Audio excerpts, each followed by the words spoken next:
Hello friends, welcome to GRS savings world. இன்றைக்கான video என்னென்னு பார்த்தீங்கன்னா, இப்போ இருக்கிற கிரிட்டிக்கலான சுச்சுவேஷனில் கோல்டை வந்து பர்ச்சேஸ் பண்ணலாமா இல்லை வேண்டாமா, காயின் எல்லாம் வந்து பர்ச்சேஸ் பண்ண முடியுமா இல்லை முடியாமல் போயிடுமா, மந்த்லி சீட்டை கண்டினியூ பண்ணலாமா, புது ஸ்கீம் வந்து ஸ்டார்ட் பண்ணலாமா, டிஜிகோல்ட் ஸ்டார்ட் ஆனது ப்ரீ க்ளோஸ் பண்ணலாமா இல்லை வேண்டாமா, இல்லை எந்த ஸ்கீமாக இருந்தாலும் ப்ரீ க்ளோஸ் பண்ணால் பெனிஃபிட்டா இல்லை கண்டினியூ பண்ணால் பெனிஃபிட்டா அப்படின்ற எல்லா டீட்டெயிலும் தாங்க இந்த வீடியோவில் வரப்போகுது.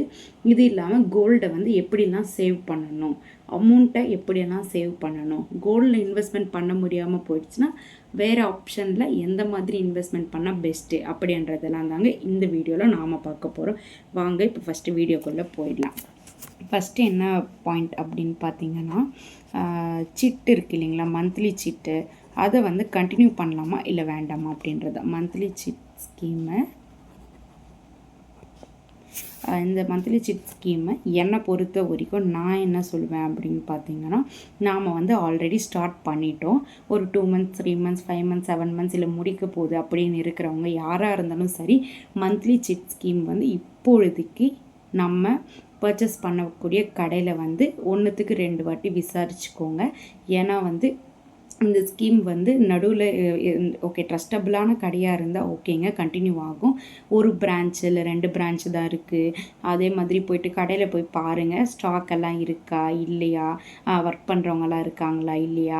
ஏன்னா வந்து மந்த்லி சிட் போட்டுட்டு கிரிட்டிக்கலான சுச்சுவேஷனில் நம்மளுக்கு கோல்டு கொடுக்காம கடையை மூடிட்டு போயிடக்கூடிய கடைங்கள்லாம் நிறைய இருக்குது. நூல் இலையில் போயிட்டு தப்பிச்சிட்டிங்கன்னா ஓகே, இல்லைன்னா ரிஸ்க்கு. ஸோ பெரிய பெரிய பிராண்டு ஜிஆர்டி, போத்தீஸ், அந்த மாதிரி மயில் அந்த மாதிரி பிராண்ட்ஸ்லாம் போட்டிருக்கீங்கன்னா நீங்கள் போய் அங்கே 1க்கு 2 வாட்டி விசாரிச்சுட்டு நீங்கள் வந்து சிட்டு பேமெண்ட் பண்ணியிருக்கிறத வந்து நீங்கள் கேட்டுக்கோங்க. ஷாப்பில் என்ன மாதிரி ரூல்ஸ்லாம் போயிட்டுருக்கு அப்படின்னு கேட்டுட்டு இது பண்ணுங்கள். இப்போ என்னை பொறுத்த வரைக்கும் மந்த்லி சிட்டு நீங்கள் வந்து ஜிஆர்டியில், போத்தீஸில், அதுக்கப்புறம் வந்து மயில் அந்த மாதிரிலாம் போட்டுருந்தீங்கன்னா கண்டிப்பாக வந்து கண்டினியூ பண்ணுங்கள்.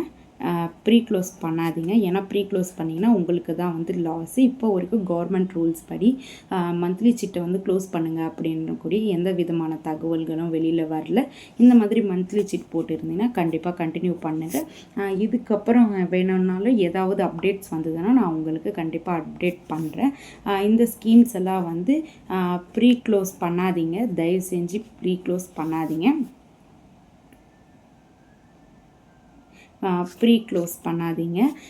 ஏன் அப்படின்னு பார்த்தீங்கன்னா, நீங்கள் வந்து சிட்டை வந்து ஃபுல்லாக நீங்கள் கண்டினியூ பண்ணிங்கன்னா உங்களுக்கு வேல்யூ அடிஷன் வந்து அப் டு 18% 20% கடைக்கு பொறுத்த மாதிரி உங்களுக்கு பெனிஃபிட்டோடு உங்களுக்கு கிடைக்கும். ஸோ ஸ்டார்ட் பண்ண ஸ்கீம் வந்து நீங்கள் ப்ரீ க்ளோஸ் பண்ணாதீங்க. இதுக்கப்புறம் நியூவாக ஸ்டார்ட் பண்ண ஒரு ஸ்கீமில் என்னெல்லாம் வந்து ரூல்ஸ் அண்ட் ரெகுலேஷன்ஸ் ரெஸ்ட்ரிக்ஷன்ஸ் இருக்குதுன்னு நமக்கு தெரியாது. இது ஆல்ரெடி போயிட்டுருக்கு, போகிறது அப்படியே போகட்டும். இன்கேஸ் உங்களுக்கு காயின் தான் வேணும் அப்படின்னா வந்து நீங்கள் வந்து ப்ரீ க்ளோஸ் பண்ணிக்கோங்க. ஏன்னா வந்து காயின் வேணும் அப்படின்னு நினைக்கிறவங்க இப்போதைக்கு இருக்கிற காயின்ஸ் இருக்கும் தான் வந்து கடையில் சேல்ஸ் ஆகிட்டுருக்கு. இதுக்கப்புறம் ஸ்டாக் வர வைக்க முடியுமா முடியாதான்னு நான் 2-3 இடத்துல கேட்டதுக்கு அவங்க என்ன சொன்னாங்க அப்படின்னா, நம்மக்கிட்ட இப்போதைக்கு ஸ்டாக் இருக்குது. ஜிஆர்டியில் கேட்டேன், நம்மக்கிட்ட இப்போதைக்கு ஸ்டாக் இருக்குது. போத்தீஸ்லையும் கேட்டேன், ஸ்டாக் இருக்குது, இருக்கிற வரைக்கும் வந்து நாங்கள் சேல்ஸ் பண்ணுவோம். அதுக்கப்புறம் வந்து காயின் சேல்ஸ் அப்படின்றது வந்து கொஸ்டின் மார்க் தான். அதை நாங்கள் வந்து ஓனர்ஸ் கிட்ட தான் கேட்குற மாதிரி இருக்கும். ஸோ இப்போதைக்கு நீங்கள் வந்து காயின் போடணும். அந்த மோட்டிவேஷனில் தான் நீங்கள் வந்து இன்வெஸ்ட்மெண்ட் பர்பஸில் தான் இது பண்ணீங்க. நான் வந்து ஜுவல்லரிக்கு அதிகமான பர்சன்டேஜ் கொடுத்து எடுக்க போகிறது இல்லை, டேரெக்டாக போயிட்டு சிட்டு இல்லாமல் நான் காயின் பர்ச்சேஸ் பண்ணிக்க போகிறேன் அப்படின்னு நினச்சிங்கன்னா கண்டிப்பாக போயிட்டு காயினை நீங்கள் பர்ச்சேஸ் பண்ணிக்கோங்க. இந்த காயினை வந்து நீங்கள் வந்து இன்வெஸ்ட்மெண்ட் பர்பஸ் அப்படின்னும் பொழுது நீங்கள் வந்து பாராக வந்து பர்ச்சேஸ் பண்ணக்கூடாது. ஏன்னா வந்து பாருக்கு 5% கிட்ட வேல்யூ அடிஷன் கொடுக்குறாங்க. காயின்கெல்லாம் பார்த்தீங்கன்னா கடை பொறுத்து 2%, 2.5% கிட்ட மேக்கிங் சார்ஜ் போடுறாங்க. இன்னும் சில கடையில எல்லாம் வந்து இப்போ வந்து ஓல்டு கோல்டெல்லாம் கொடுத்தீங்கன்னா எக்ஸ்சேஞ்ச் ஆஃபர்ஸ் அப்படின்லாம் சொல்லிட்டு நிறைய ஆஃபர் கொடுக்குறாங்க. ஏன்னா வந்து கவர்மெண்ட் ரூல்ஸ் படி இது புது நகையை தான் இம்போர்ட் பண்ணக்கூடியது. நம்ம கிட்ட இருந்து பழைய நகையை வாங்கி புது நகை வாங்கினீங்கன்னா நம்ம இந்தியாலையும் கோல்டு வந்து ரொட்டேஷனில் ரொட்டேட் ஆகிட்ருக்கும். ஸோ அதுக்காக பழைய நகைக்கெல்லாம் வந்து ஆஃபர்ஸ் கொடுத்துட்டு கோல்டெல்லாம் பர்ச்சேஸ் பண்ணிக்கிறாங்க. ஸோ அந்த மாதிரி ஆஃபர் போடும்பொழுது HYD சீலோட ஒரு நல்ல கடையாக இருக்குது அப்படின்னும் பொழுது நீங்கள் கண்டிப்பாக போயிட்டு பர்ச்சேஸ் பண்ணிக்கலாம். அந்த ஆஃபராகவும் வந்து நீங்கள் பாருங்கள், வெயிட் பண்ணுங்கள். இதுக்கப்புறம் வந்து கோல்டு இம்போர்ட் பண்ண முடியாது அப்படின்னு சொல்லிட்டு நகை கடைக்காரங்களுக்குலாம் வந்து ஒரு பெரிய கொஸ்டின் மார்க்காக இருக்கும் பொழுது இன்னும் நிறைய ஆஃபர்ஸ்லாம் ரிலீஸ் பண்ணும் பொழுது நீங்கள் போயிட்டு பர்ச்சேஸ் பண்ணிக்கோங்க. அதே மாதிரி ரேட்டும் பார்த்திங்கன்னா நம்மளுடைய மணி வீக் ஆனாலுமே ரேட்டும் வந்து குறைஞ்சிட்ருக்கு. ஏன்னா வந்து டாலர் ஏறுறதுனால அதனால் பார்த்துட்டு இன்னும் ரேட் குறையும் அப்படின்ற ஒரு இது இருக்குது. ஸோ இன்னும் ரேட் குறைஞ்சிதுன்னா இன்னும் ஒரு 300 to 400 500 கிட்ட குறைஞ்சிதுன்னா கூட 13,000 ப்ளஸில் ஏதாவது கோல்டு ரேட் வந்தாலும் நீங்கள் வந்து எடுத்துகிட்டு போயிட்டு பழைய நகையை கொடுத்துட்டு புது ஜுவல்லாக மாற்றிக்க ட்ரை பண்ணுங்கள். வேல்யூ அடிஷன்லாம் கம்மி பண்ணி கேட்டு வாங்கி இது பண்ணுங்கள். எக்ஸ்சேஞ்ச் ஆஃபர்லாம் போட்டிருக்கேன்னா கரெக்டான முறையில் யூட்டிலைஸ் பண்ணிக்கோங்க. இதுதான் வந்து மந்த்லி சீட்டை வந்து நீங்கள் கண்டினியூ பண்ணுங்கன்னு தான் நான் சொல்வேன். இப்போதைக்கு கவர்மெண்ட் ரூல்ஸ் படி மந்த்லி சீட்டை வந்து லீகலாக க்ளோஸ் பண்ணுங்கள் அப்படின்னு சொல்லிட்டு சொல்லலை. சொன்னாங்கன்னா கடை தரப்புலேருந்து கண்டிப்பாக நம்மளுக்கு இன்ஃபார்ம் பண்ணுவாங்க. இன்ஃபார்ம் பண்ண பிறகு நீங்கள் வந்து க்ளோஸ் பண்ணிக்கோங்க. அவசரப்பட்டு ப்ரீ க்ளோஸ் பண்ணிடாதீங்க.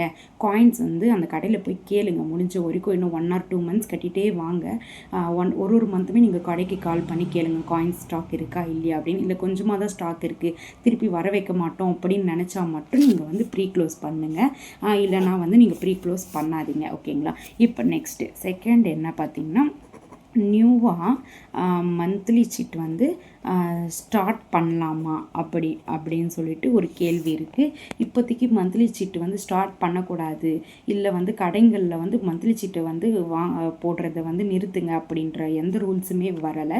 ஸோ 1 year கழித்து தான் வந்து நம்மளுக்கு 1 year இருக்கும் தானே இந்த ரெஸ்ட்ரிக்ஷன்ஸ்லாம் இருக்குது. இந்த ரெஸ்ட்ரிக்ஷன் 1 yearன்றது 2 year மாறுமா 3 year மாறுமா அப்படின்றது தெரியாது. நீங்கள் வந்து ஆல்ரெடி ஒரு சீட்டை க்ளோஸ் பண்ணியிருக்கீங்க, இப்போ புது சீட்டை ஸ்டார்ட் பண்ணணும்னு நினச்சிங்கன்னா தாராளமாக வந்து நீங்கள் கண்டினியூ பண்ணுங்கள். புது சீட்டை வந்து ஸ்டார்ட்டும் பண்ணுங்கள். ஏன்னா இப்போதைக்கு க்ளோஸ் பண்ணுங்கள், சீட்டை க்ளோஸ் பண்ணுங்கள், மந்த்லி இன்வெஸ்ட்மெண்ட்டை ஸ்டாப் பண்ணுங்கள் அப்படின்ற எந்த ரூல்ஸும் இன்னும் வந்து நம்மளுக்கு வரலை. ஸோ வர்ற வரைக்கும் நீங்கள் இந்த ஸ்கீமை போட்டு 1 or 2 3 5 months இருக்கும் கூட நீங்கள் பேமெண்ட் பண்ணிகிட்டே வாங்க. அட்லீஸ்ட் வெயிட் ஆகுது பிளாக் ஆகும். அந்த அமௌண்ட் வரைக்கும் நீங்கள் பர்ச்சேஸ் பண்ணிக்கலாம். நியூவாக நீங்கள் மந்த்லி சீட் வந்து ஸ்டார்ட் பண்ணும் பொழுது அந்த கடை வந்து அந்த ஷாப்ஸ் வந்து உங்களுக்கு கேரண்டியான ஷாப்பா, அந்த ஷாப் வந்து அஷ்யூரிட்டியான ஷாப்பா, ட்ரஸ்டபிளான ஷாப்பா அப்படின்றத வந்து பார்த்துட்டு நீங்கள் வந்து போடுங்க.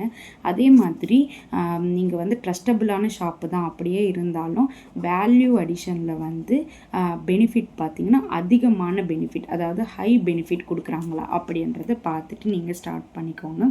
நெக்ஸ்ட்டு பார்த்திங்கன்னா இந்த மாதிரி சிட்டுலாம் வந்து ஜிஎஸ்டியெல்லாம் போடுறாங்க பார்த்தீங்களா. இப்போ 3% இருக்கிற ஜிஎஸ்டி 5% மாறுமா அப்படின்ற கொஸ்டின்ஸ்லாம் இருக்குது. அதெல்லாம் வந்து கவர்மெண்ட் சைடில் இருந்து தான் நம்மளுக்கு இன்ஃபார்ம் பண்ணுவாங்க. அதே மாதிரி எல்லா சிட்டு ஸ்கீம்லையும் என்ன ஒரு டீட்டெயில் கொடுத்துருக்காங்கன்னா, ஜிஎஸ்டி அண்ட் கவர்மெண்ட் டேக்ஸ் எதுவாக இருந்தாலும் அந்த டைமுக்கு நீங்கள் பர்ச்சேஸ் பண்ணும்பொழுது டைமுக்கு என்ன இருக்கோ அதை நம்ம தான் கஸ்டமர் தான் வந்து பேமெண்ட் பண்ணணும் அப்படின்ற ஒரு டீட்டெயிலும் எல்லா சீட்டுலேயும் இருக்குது. ஸோ அதை வந்து நம்மளால் வந்து மாற்ற முடியாது.